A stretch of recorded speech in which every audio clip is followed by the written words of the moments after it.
discuri, trebuie să fie de culoarea 2, adică roșii, și să le pună pe banda 3.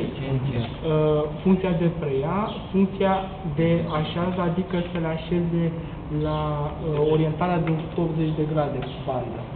Se poate pune orice unghi, practic. Se încheie declarația, la fel toate celelalte piese, de orice culoare, să fie puse pe banda 1 și se dau instrucțiuni și aici.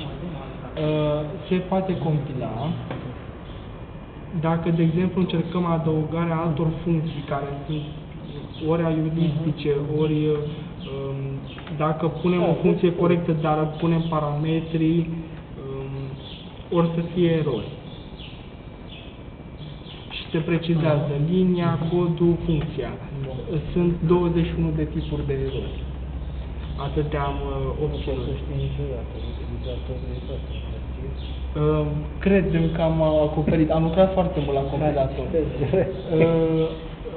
Putem reîncărca programul. Sau oricum, aici e doar partea de când utilizatorul consideră că a ajuns la o formă suficient de bună pentru program, poate încerca execuția. Închidem fereastra. Ăla nu-i salvat? Păi, nu, pentru că acum întreabă dacă dorim să salvăm și spunem că nu.